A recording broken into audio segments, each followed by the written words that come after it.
You've heard of the Imperial class and the Venator class, but have you heard of the Tector-class Star Destroyer? No? Well, good thing I'm here to educate you. So let's discuss this Imperial vessel which is truly dedicated to being a battleship.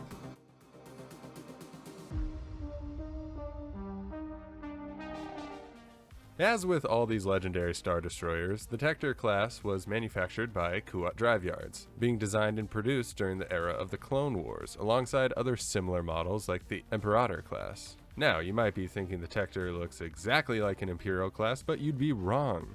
You see, unlike its sister ship, the Tector lacks the ventral hangars found on the ISD model. This allowed the vessel to double up on its armor plating around those areas that normally had hangar bays. It also allowed for greater protection of the ship's reactor core. Basically, it bulked up on its armor, specifically around areas of internal vulnerability, like hangars. But why would you want to remove the ventral hangars? Well, the Tector class was made to primarily serve as a ship-to-ship vessel, focusing on combat rather than being something like the ISD, which could work in a variety of situations other than just slugging matches. However, the Tector class was very limited in its roles, mostly being used as a battleship, dealing out firepower wherever the Empire needed it to. But how did it unleash said firepower? Let's break it down. The Tector class was armed with 50 heavy turbolaser batteries, 65 heavy turbolaser cannons, 20 heavy ion cannons, 8 octuple barbette turbolasers, and 10 pylon 07 tractor beam projectors. And I know what you're thinking, this sounds a lot like an ISD too.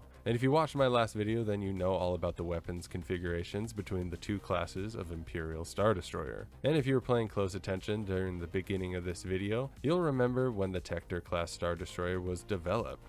That's right, during the Clone Wars. Along with the Imperator class, the Tector was the biggest and baddest Star Destroyer of its time. However, in the early months of the Clone Wars, few of these models were produced as Kuat Drive Yards in the Republic wanted to field test them before mass production could begin. Unfortunately, one of the first Tector Star Destroyers, the Gibbon, was infected with a separatist computer virus. This virus would unfortunately spread throughout the Gibbon's task force. Then when these Republic vessels would get within a specific range of CIS warships, their shields would lower and then be vulnerable to attack.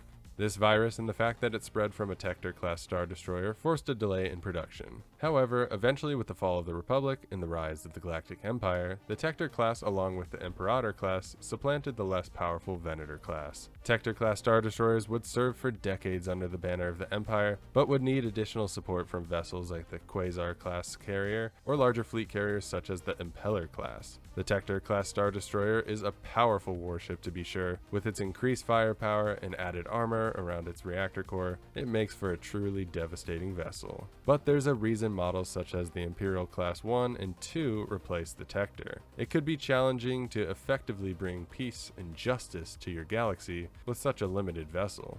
That's all I have to say on the Tector class. I think it's a clean model, and I haven't found a warship that looks more menacing than the wedge shape of a Star Destroyer. Let me know your comments down below. Don't forget to blast a like on your way out, and you better subscribe to the channel, because why not?